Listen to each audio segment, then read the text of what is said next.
I'm not going to say a single word about the Tennessee Titans record against the Indianapolis Colts because I was a punter, and there's no reason for me to talk about that. With that being said, we did not punt much against the Tennessee Titans, so you probably have no clue who I am to begin.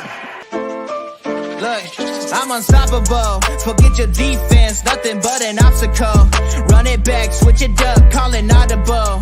Serving up them Hail Marys till the game over with the showstopper. So hot, you gotta blow on it. I said I'll huff and I'll puff, then I'll pass to my left while I'm looking to my right. Hit him right in the chest. It be looking like magic. Better give me the throne. I ain't talking about Patrick, but I rep my home. I'm never at the end of my zone. I'm bad to the bone. Eating up these pig skins like they chicharrones, and you a douche cabron. Mira, mira at the mirror on the wall. I'm the greatest of them all. They gon' put me in the hall. Your name is only written in a bathroom stall. Quit your stalling and make a play. My drive too long, pop the clutch, I don't pump the brakes. I know what it takes to gain the muscle, get rugged. These butterfingers be fumbling, squash the scrimmage and rub it in Robitussin. How I give them concussion, they seeing double, they rushing and pass the shovel, the dirt and rubble, I bury them under it. Stay in your huddle and get 10 yards back, never turn your back. I'ma pull your flag, I go full contact, out punch, out kick like a shotgun. Hey, welcome back to the HorseShoe Mob podcast. As you can see, there's 5 of us today, and that's not by mistake. Okay, we have a special guest. He was gracious enough to have us on Horseshoe Pride, so it's only fair that we have him on here to go ahead and talk about some things. But before we get into the special guest, let's make sure that you're going to www.fanbattlesports.com. That's all your AFC South related news, but you don't care about that, okay? You care about the Colts. So that's all your Colts related things. You'll be able to see all Colts media on there, articles, previous episodes. So make sure that you're going to www.fanbattlesports.com. Follow whatever you do on there. Just make sure that you do it. All right. So without further ado, we're gonna get into the guys, and then we're gonna go ahead and just get to our guest, because you know what, this is I like to say that anybody that comes on the show is officially family. So you know, we got a new member of the family on. So before we do that, we're just gonna go ahead and introduce the guys, starting with Mr. Silent Assassin himself, Austin Cook. Everybody, what's up? I'm Austin. See, Silent Assassin. I told you. We have with us the senior, Josh Senior. What's good, everybody? Then we have with us the biggest Chris Ballard enthusiast amongst the Colts fan base, Harish Nukala. Nobody builds teams like Chris Ballard the Great. And I'm Chris Jackson. You know that already, though. So without further ado, we're going to get to our guy. So you may have seen him on Bite Size Sports, may have seen him on Carnage Media pay-per-view. You might even have seen him on Horseshoe Pride. You probably see him all over the Twitter sphere. You know, just he's a man of many hats. But we have him here for the Colts hat today. So we're just going to do. Matter of fact, he's wearing a Colts hat. So what's more fitting? So we have with us today special guest Kevin Navek. Welcome. Appreciate you coming on. Appreciate you being here. Let the audience know about you, who you are, and what you do. I will. Well, thank you first, Chris. Thank you for having me on. And thank you, Josh, for communicating with me, getting this whole thing set up. And that dope, is it past 3 minutes? I can say ass, right? That dope ass graphic you made. That's the coolest. I've never had anything made of myself that looks that cool. So thank you so much. I feel like a football player. Like I got my first ever football card. Thank you guys. So gracious. I really appreciate y'all making some time for me, and I'm really excited to talk Colts with you. As you mentioned, I talk some combat sports. I talk actually NBA on Thursday nights, but the Colts are my team, and we live cast every damn Sunday. So you know, I've seen a lot of what this team can do, and unfortunately for my sins, I also had to cover the Jacksonville Jaguars once not that long ago. So I know a little bit about this division. So I'm happy to chop it up with you boys and talk about all the moves that other teams made in this division. You had me with that one. You had me with that one. I thought you were going to say all moves we had. I was like, if you talk to Titans fans, some of them hate the fact that not many of their players get second contracts. So according to them, we're sitting on a pot of gold. Yeah, well, I mean, I think they put up the graphic of the 2020 draft, and there's nobody left from that one. Jacksonville. So, yeah, that's pretty bad. Yeah, well, I don't know many players from Jacksonville's franchise that I don't think a lot of their draft classes are probably equivalent to just that. Yeah, they're not. But you know what? That's neither here nor there, because we know Jacksonville is a dumpster fire filled with rat poop. But as far as it goes, so let's just go ahead and get into it. All right, it's just like, Kev, you going to be able to stick around for the whole thing? You pretty much good with that? Okay, cool. I'm here. All right, fantastic. You know why I'm here. So without further ado, let's just get into it. Starting off a little bit of a somber note, but former Colts cornerback Vontae Davis unfortunately passed away this week at age 35. You may have remember him coming through in a trade during the Luck era. I believe we got him in that same 2012 year. So yeah, it's just like he was a fantastic corner for us. I'm going to say probably one of the best corners that we've had probably in franchise history. And I mean, he was a linchpin part of all of the 11-5 seasons. So definitely sad to see him pass away, especially at such a young age. So definitely want to make sure we highlight that. So rest in peace, Vontae Davis. But moving on to the secondary, we do have some good news. Julian Blackmon re-signed for a 1-year deal. So yes. He visited Buffalo. I think he visited one other team. I think it was Niners. Yes, visited Niners. Ended up coming back. So definitely glad to have him back. That saves us possibly having to put Rodney Thomas out there. So yeah. But how are we feeling about this move, guys? And anybody can jump in. Just go ahead. Just let your thoughts be known. Well, safety was a obvious need, and having him back is pretty big because he was one of our better secondary players last year. So hopefully he comes back from his injury and does it again. Yes. Yeah, he played well for most of last season, right? I mean, I'm a big Julian Blackmon guy. You know, he's the type of ball hawking safety you need in a defense like this. When he's healthy, the dude is a baller, and so. Having a guy like that who knows the system, who's played in it for a couple of years now, played very well in this system.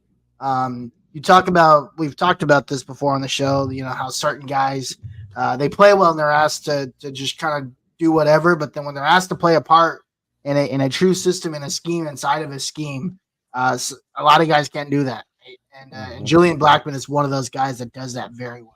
So I'm very excited to have him back. With that being said, we're starting out for the secondary. So, but hey, don't worry, Chris Ballard, the ultimate team builder. But we like the group we have. I knew it. See, I like the re-signing as well. This one's interesting because before free agency started, Julian Blackmon was definitely on my list of guys I'd like to see re-signed. And then I think as Colts fans, maybe we got a little frustrated seeing. I mean, at first we're like, okay, cool. We're getting some good re-signings here. We're getting a lot of our guys back. And then we haven't added a single person. Every starting safety in the NFL, it felt like, was available. And we don't get any of them. It doesn't even sound like we're talking to any of them. And so I think maybe the timing of it might have made this signing fall a little more flat with some Colts fans of like, oh, all we're doing is re-signing another guy. But we really needed to bring Blackmon back, especially if we weren't going to go out and get an upgrade. So for me personally, I'm happy with it. It's weird to have such a roller coaster for a team that didn't really do anything. You know, they're getting me up and down with some of our much ado about nothing, you know, but I'm happy he's back. No, absolutely. And I think one thing that's kind of like not being talked about is the fact that like Julian Blackmon actually had a really good year last year. The only knock that you ever really have with him is, you know, the injury bug. You know, it's just like generally if he's hurt, then, you know, it's just like it's a loss. But when he's in the game, I mean, you know, he's going to be able to do some amazing things. So being able to sign him back, and I think last year, he ended last year, I think probably like top 5 grades among safeties. I think that was I can't remember what it was specifically, what the metric was, but I do remember that he ranked pretty high just based on like coverage grades, or I think it was like a zone coverage grade. So having him back definitely helps because, you know, like I said, without him, the safety room is a lot greener. So definitely happy to have you back, Julian. I know you're not watching this, but if this ever gets to you, thank you. Appreciate you. I do agree. Yeah. So now that we know he's back, we know that the secondary, as Chris Ballard said, the secondary can still, you know, use some improvement after he signed nobody to the secondary. How does this move put us in position in terms of just like having him back in the secondary with the experience that he has currently? Like, how does this help improve the secondary? I'm not sure if it's an improvement because it's the same secondary as last year that was pretty much a weakness. I know people want to say that Flowers was hurt, Juju was hurt most of the year, and the other guys were just inconsistent and just young. But we just brought a guy back that had the experience, been in the league for what, 4 years, maybe 4 years, and played in 2 systems. Actually had to switch positions and still excelled in the position. So it definitely helped, but I mean, it didn't move the needle to put us in contention or put us in a top 5 or top 10 defense. I think we still need to add to that position. Okay. Yeah, if anything, it might change how they address the draft, right? Safety doesn't become a high round need, so maybe I hate to say it, some fans are not going to like to hear this, but to me, it makes the odds even stronger that we might be trading down. There's one less position that somebody. I'm not saying I agree with it, but I'm saying somebody might be thinking, "Oh, hey, there's a need we addressed. Maybe we will trade down." As soon as you said they might not like it, I knew exactly where you were going. Man, I didn't say it's what I would do, but you know, I just the PTSD is just triggered. I'm not gonna let him surprise me. Is that all I'm saying? If it happens, I won't be like, "No, I never saw this coming." I won't be surprised. It'll just make me more infuriated. I'm sorry. It's just part of the team building strategy. My bad. Enough's enough, Harish. Enough with your nonsense. We're not doing that, okay? We're not building doing that teams here, bro. We're here to build football teams to compete. Respectfully, shut up. Football games. Respectfully, shut up. We're not doing that. All right, I don't want to hear. Not competing. But so the thing, so ultimately the consensus is not necessarily an improvement if you're bringing back the same people. Now that we know that he's back, because of course, you know, I think everybody's kind of all over the place when it comes to the draft. Where do we see us going in the draft right now? Because like I said, you bring in everybody. I mean, the only difference is that you brought in Joe Flacco to basically be the backup, and then you bring in Raekwon Davis, who is going to be more inside, who doesn't really change anything when it comes to the fact that we need outside pass rush. So what is the general consensus? Because if you ask Colts Twitter, it's Brock Bowers.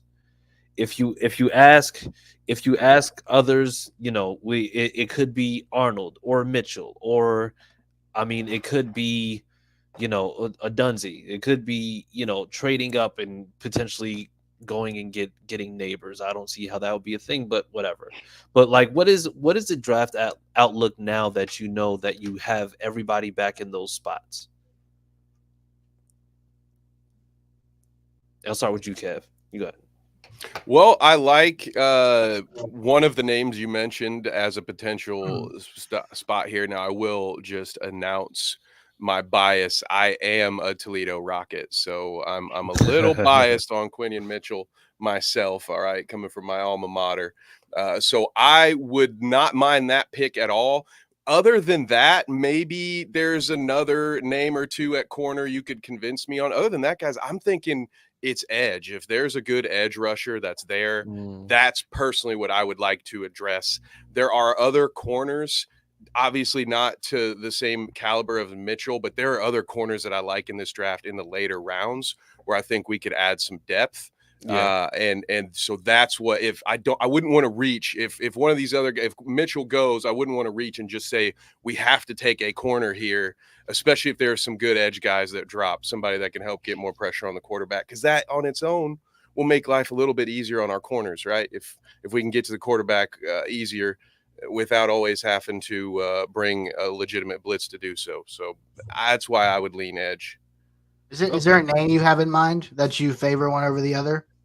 So when mock drafting is hard, so I don't know if I trust what happens, but one, like I really like Jared Verse has been somebody that I've seen that I don't know if that's going to be there for us. But that's one that I really like. What are some other edge names that you guys are into? I think Turner popped up a few times. I think Chop Robinson, Latu is another right? one. Yep. Okay. Yeah. Or yeah, there's a couple options there.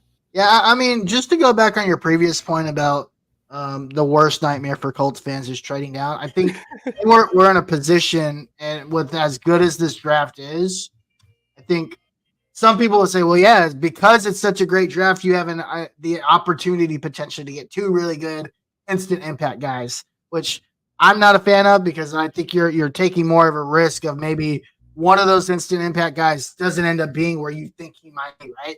You can trade down from 15 to 18 and 16 your guy is gone, right? Or one of your guys is gone. And now you have to have another backup plan.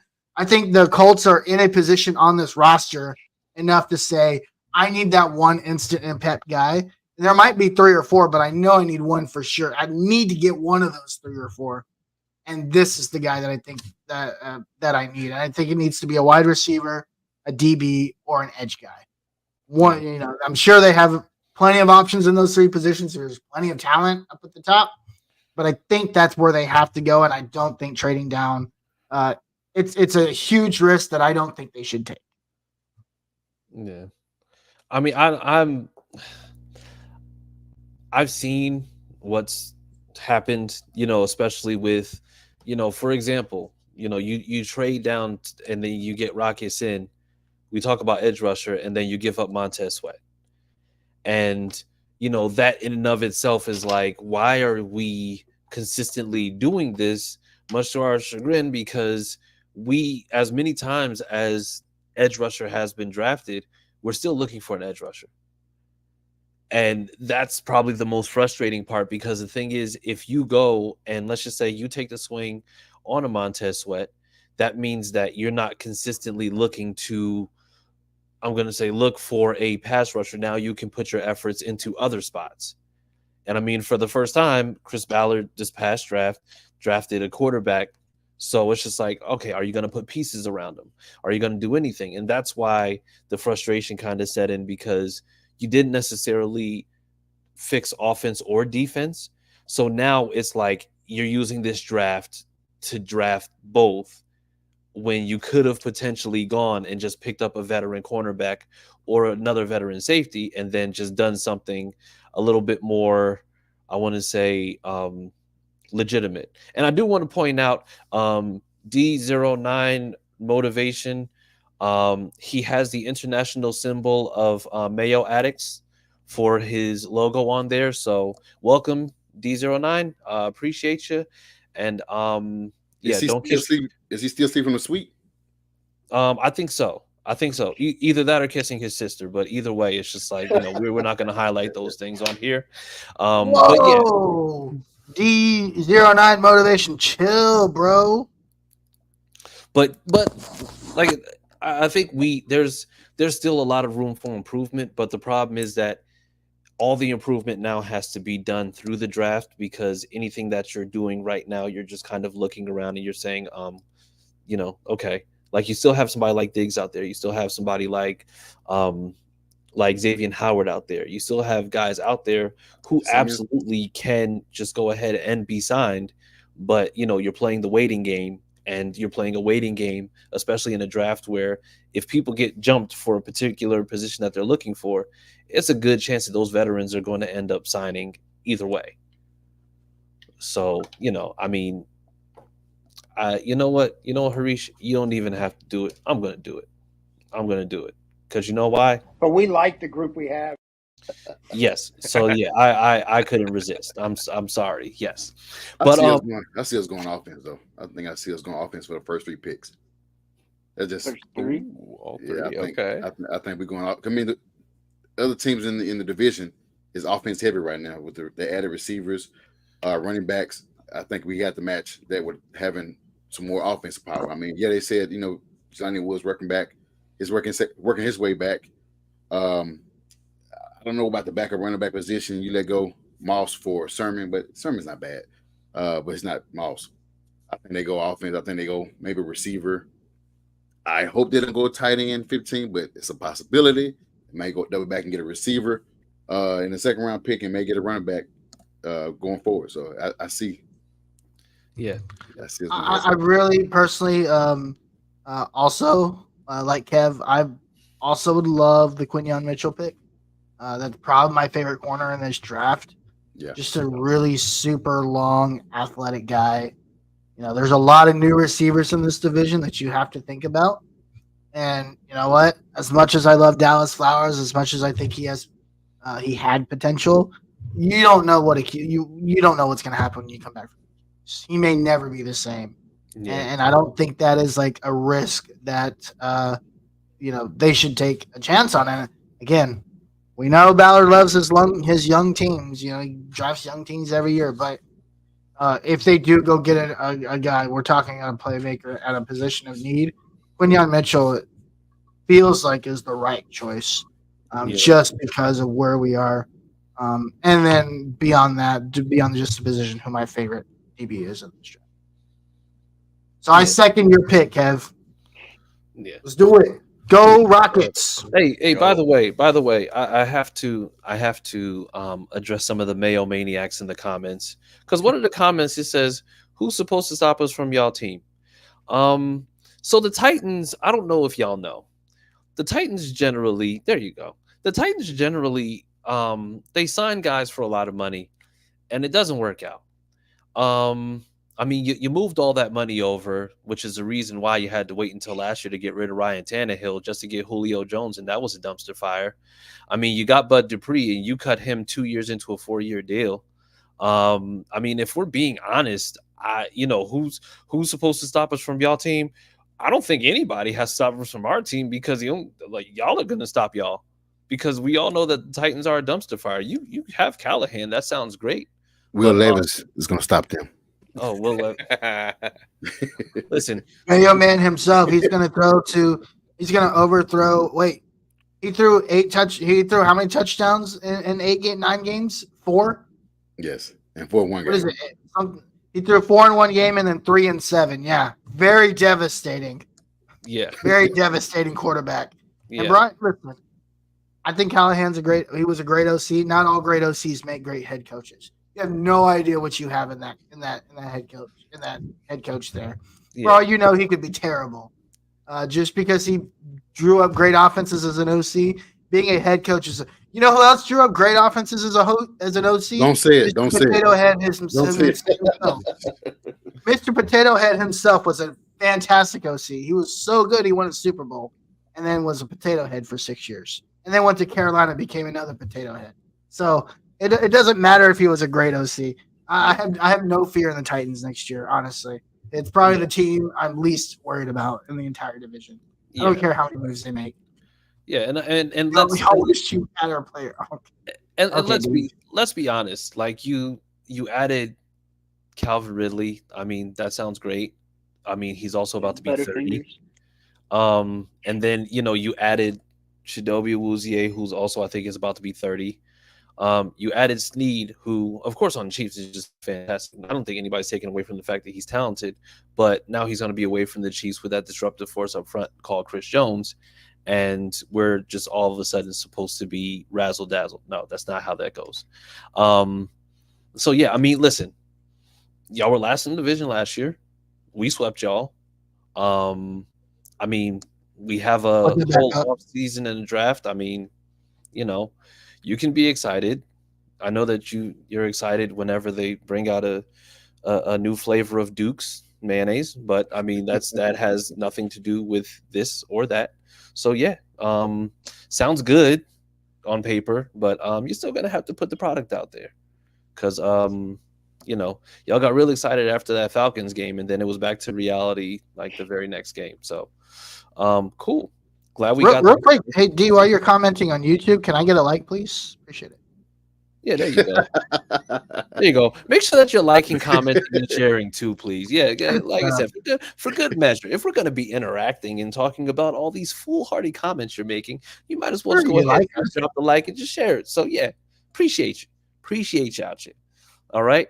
But then let's go ahead, because now that we're talking about the Titans, I think it's only fitting that we kind of talk about like the current state of the AFC South, right?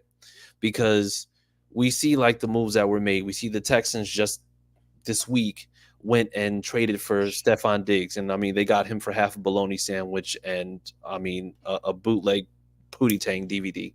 So I mean at this point, being able to get him at a premium, seeing the moves that were made, the Titans made some moves, Jags made moves, and then seeing exactly where the Colts are in terms of not really doing that, but just like I said, re-signing the same guys from last year.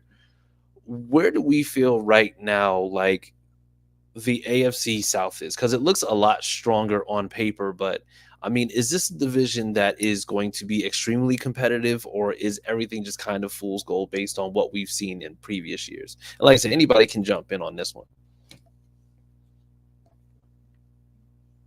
I don't know.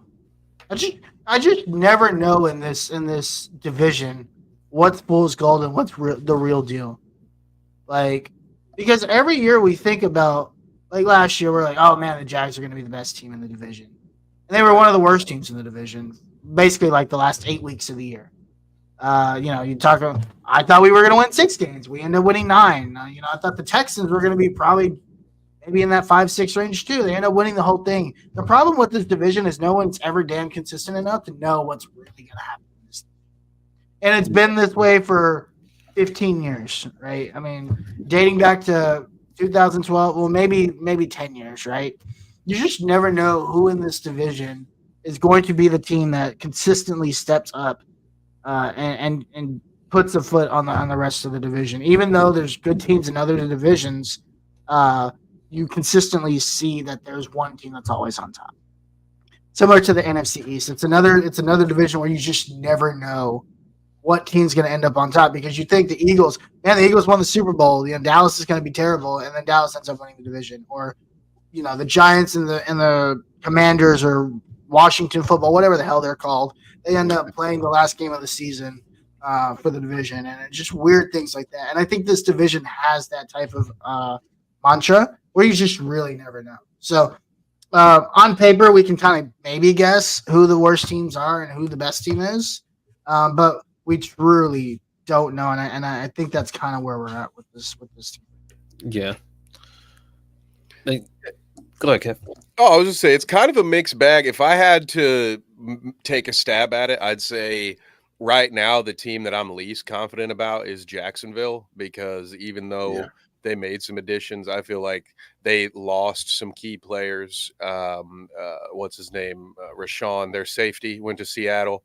Rashawn Jenkins, I believe. So they've lost some key players, and I don't know if you guys saw this, and I don't like to always be a stat head, but someone put together Gardner Minshew's last three seasons versus Trevor Lawrence's 2 seasons, and the stats were like it was almost identical.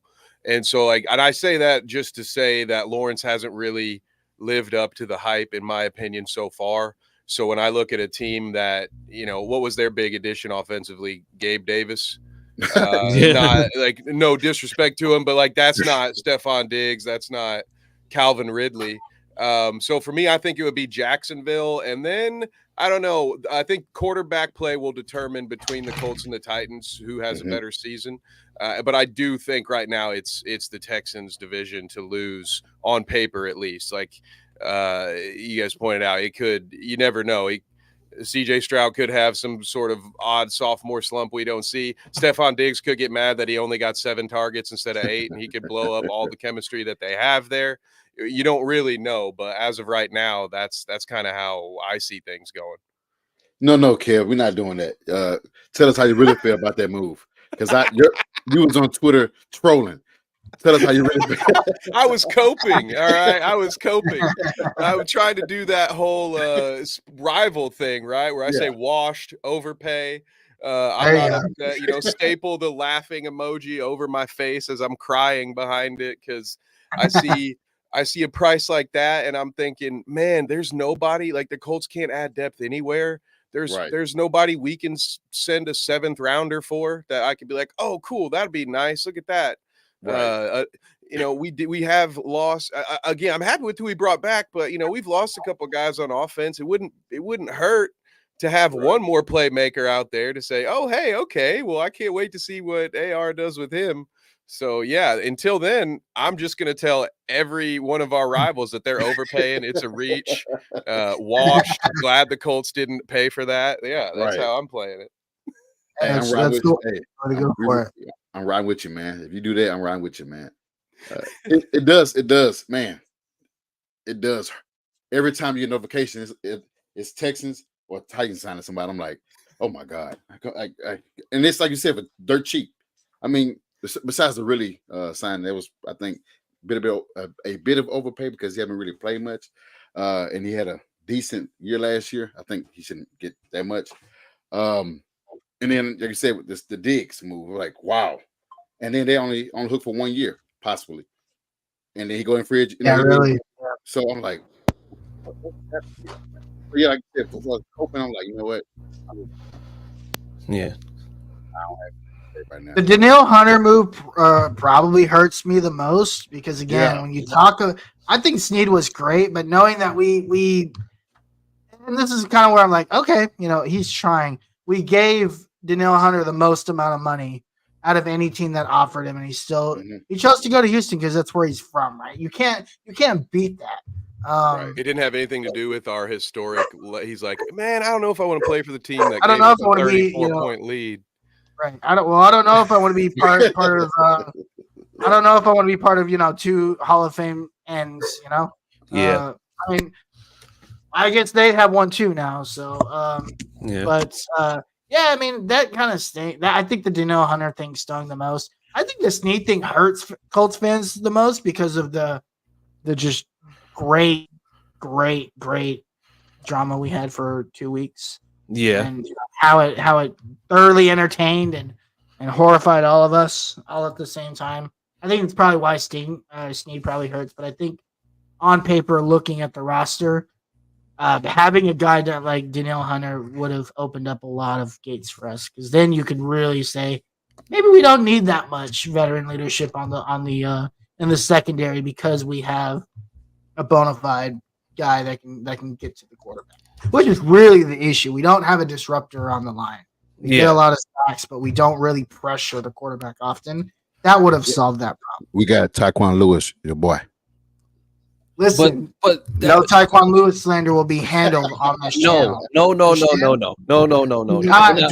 doing this. We're not doing this. We're not doing this. Y'all aren't going to do this because we did this before, and we know that Tyquan Lewis, with the fact that he can be good, he's not consistent enough on like a game-to-game basis to be able to do. Well, I mean, yeah, but the thing is, it's also holding on for way too long to guys that you just like so much. That's what we've been trying to do. Ben Banagoo. Like Ben Banagoo was on the roster, and I think he only got in because there was 2 other injuries on the line. Like listen, I'm not Chris. Our culture is defined by our GM, and our GM holds on to things way too long. Therefore, so must we. All right. So on that note, Kev, tell the people where they can find you, because I'm not getting back into this mode again, because I literally went off on Chris Ballard 2 weeks ago, and we were here for like an hour and a half. I think I was ranting for almost 20 minutes, and y'all, listen, you're not going to do this to me. I am working on my inner peace. You have to let it all out, man. No, I don't. No, I don't. It's your safe place, man. We're your brothers. All of us are brothers. No. So here's what we're gonna do.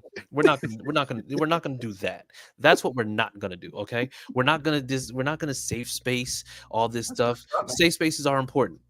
However, this is not one of those. Okay, this is not a safe space. This is a hostile space, and especially when you start bringing up things like depth, because the thing is, like how many times do we hear depth when we know for a fact we need a starter? Depth is great. See, when you have. This is why you letting it all out right now. Let it out. No. But this is all logic. This is all. Oh, I'll go on mute. Go for it. No. Listen.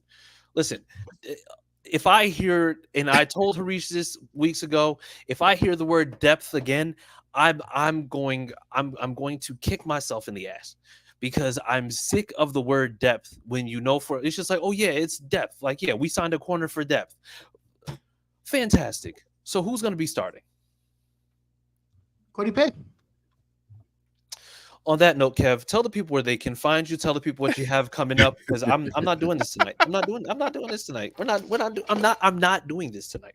I refuse. Tell the people where they can find you on what you got coming up, because I'm about to pop a blood vessel. Hey, well, I thank you for having me on. I hope, hope we can do this again sometime soon, man.